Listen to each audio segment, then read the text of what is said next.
See if you can spot the underlying issue with this question that I recently received from one of my clients inside my private community. Why does the universe give so much power and financial abundance to narcissists and people who cause harm to others? Maybe you've even asked yourself this question too, without noticing that there's a problematic underlying energy that is most likely negatively impacting the very person who asks it. What is it? It's the belief or judgment that the universe rewards immorality or evil towards others. The belief that there must be something wrong with universal laws if they permit that bad people accumulate wealth while good people don't. But there's something even deeper. It's the belief that abundance is like a finite pizza pie with a set number of slices, and if wealthy evil people take most of the slices, then the rest of us have nothing. These beliefs are actually common money myths, and it's something that many spiritually awakened people believe to be true. And if you believe these myths, you'll likely stay in what's known as poverty mindset, and your ability to create wealth for yourself will be limited. In this video, I'll be doing a deep dive into the money myths that keep people poor, including the ones I opened this video with, and we'll also be answering this crucial question: why do spiritual people often struggle with money? Is it just that they have the same poverty mindset beliefs that many non-spiritual people have, or is there something else going on? When I work with clients on creating abundance in their lives, we start by addressing 4 key reasons why spiritual people often struggle with money. The first one is what I opened this video with: beliefs around money. I could see some of my clients' beliefs around money simply by the way she worded her question. Let's break down these money beliefs again. Why does the universe give so much power and financial abundance to narcissists and people who cause harm to others? First, the underlying belief that the universe rewards evil above good. This is not true. Financial abundance or money is simply one form of abundance energy, and the universe doesn't pick winners or losers at all. You can think of abundance like an ever-present energy that everyone has access to, no matter who they are. I like to see money energy like a tool that anyone can use. Imagine a hammer left on a table. Someone can walk up to the table, grab the hammer, and use it to build a house, but another person can grab the hammer and hit someone on the head with it. The hammer is the same, but it's the hand that uses it that makes a difference. The same is true for money. By itself, it's just a neutral tool, and what makes it positive or negative is the person using it. So there's really just one universal law of abundance. It's an energy that is available to everyone.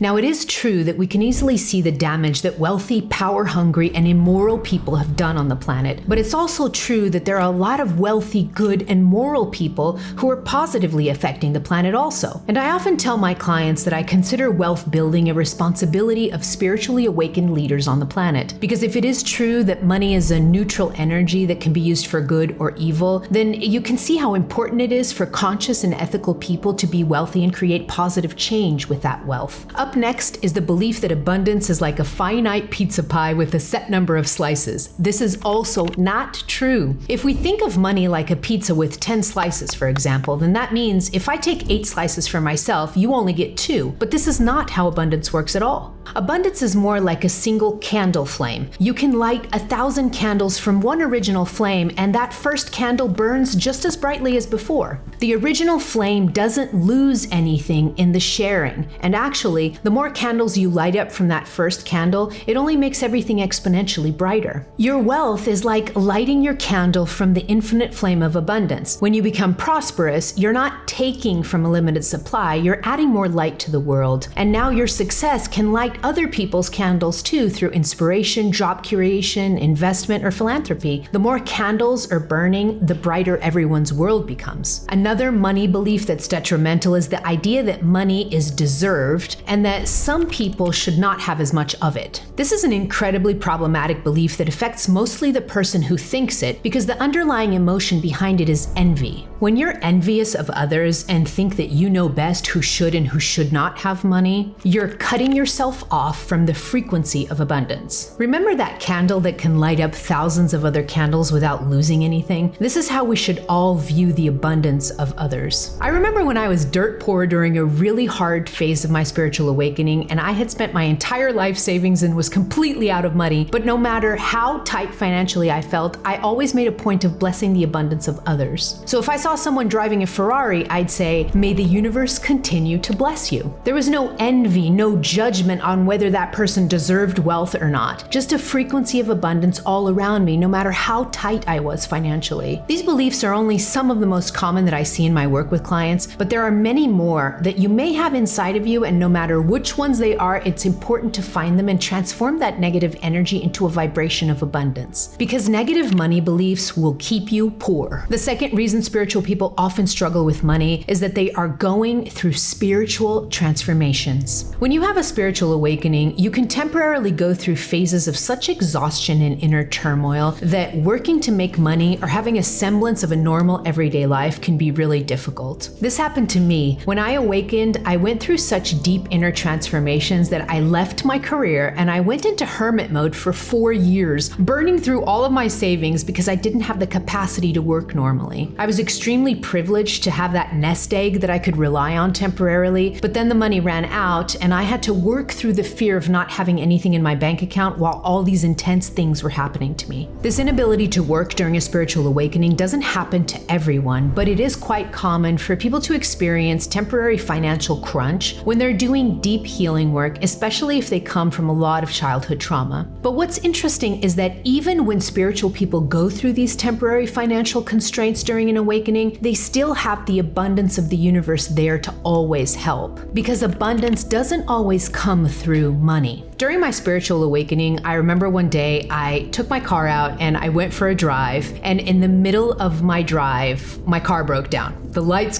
turned on, the engine stopped working. I had to pull my car over on the road. And I remember at that moment, I went into a little bit of a panic mode. I held onto the steering wheel and I just started crying because at that moment, I knew that I had no money in my bank account. I was at probably my worst financial situation ever. And I knew that that car breaking down meant that if I needed to repair it, I had no money to pay for the repair. And I remember that I just took a deep breath and I decided, okay, what can I do next? I need to go to a mechanic. So I managed to get the car slowly working down the street. I went really slowly down the road until I found a gas station with a mechanic. I pulled in and I pulled up to the mechanic and I just said, the mechanic came out and he said, "What's going on with your car?" And I'm like, "I don't know, it's not working." And he's like, "Let me check it out." So he went to check it out. And as I was waiting for him, I was already thinking, oh my God, I have no money to pay for whatever's going on with my car. And a few minutes later, he comes out and he says, "Oh, did you drive over a puddle?" And I said, "I don't think so." But he said, "Oh, it was probably some water that got into the computer of the car. And so that's why all the lights went out. I fixed everything and your car's actually fine." And I remember taking a deep breath and thinking, my car's fine. Nothing's wrong with my car. And I remember saying to the mechanic, "Okay, thank you so much. How much do I owe you?" And he said, "Oh, well, you don't owe me anything. It was just a quick fix." And so he let me leave. And I remember as I was driving away with my car, it was a perfect example of how abundance can reach you not through money. So that day, I didn't exchange any money with this person, but my needs were still met.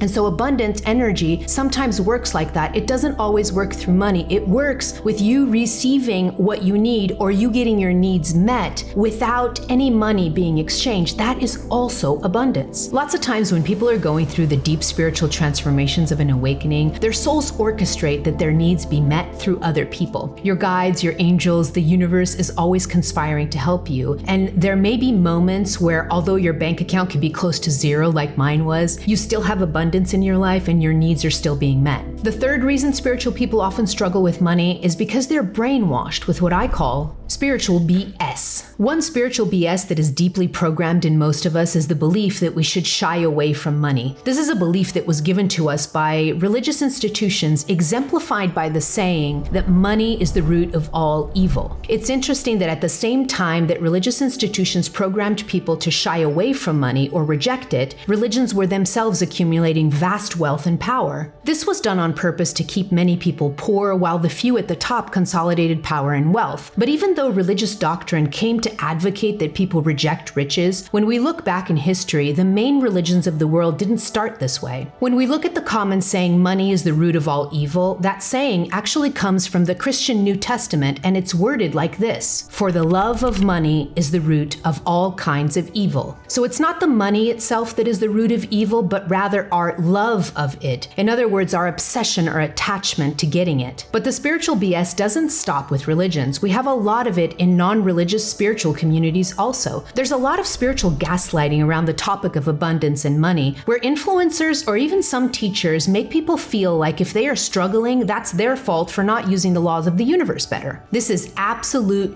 BS. So many people around the world struggle financially, and if you happen to be in that place right now, it doesn't mean you're doing anything wrong. And when we have influencers out there gaslighting people with financial struggles, those people can end up feeling worse and can internalize many of the negative money beliefs we discussed in this video. There are so many variables that can happen in life, so if you're going through a rough financial period right now, please know that you continue to be loved and guided even through your difficulties. And most importantly, you're always worthy of abundance and financial freedom. The fourth reason spiritual people often struggle with money is because of powerlessness. I see this a lot in my work with clients, especially when they have a lot of unhealed childhood trauma. All that trauma can create a negative inner reality where you do not feel capable of creating abundance in your life. And what that powerlessness does is it contracts your energy field, making you feel weaker and less powerful in your energy. Many people who are awakening right now have had pretty challenging childhoods, and that unhealed trauma can sometimes create a sense that you're not strong or capable enough to create abundance in your life. This powerlessness can then leave you in a repeating cycle of feeling weak in your energy, manifesting less abundance, and then feeling even weaker when you start to experience financial hardship. When I work with a client who's in this loop, we always start by resetting their energy to where it expands the energy field again, and then they begin to feel more confident. With an expansive field comes more abundance, and then they keep going from there. I love to work on breaking powerlessness through a combination of energy work and aligned action. I have them focus on a simple meditation technique that fills their body with chi as they inhale. With each inhale, I have the client visualize light energy coming into their body and charging it like a battery. But I don't stop here. It's amazing to use spiritual practices to help you shift into more abundance, but none of that will help unless you also pair energy work with aligned action in the real world. Action looks different for each person, but for some, it can mean temporarily taking extra hours at work or finding a side gig that's easy and brings extra cash to pay the bills. I have many clients who, while working on starting their businesses, they do multiple side gigs that help them pay the bills until the business makes enough for them to quit the side gigs and just go full-time for their business. Other clients invest in learning new skills that will help them make more money at work or shift to higher paying jobs. The point here is to incentivize you to act in ways that will help co-create abundance in your life. It's spirituality plus practicality. Speaking of spirituality, some of my clients tell me that when they feel powerless or are low on energy, it feels harder to cultivate the spiritual practices or even connect to spirit at all. If this is how you feel right now, watch this video here to learn more about how to connect to spirit when you feel completely disconnected from everything.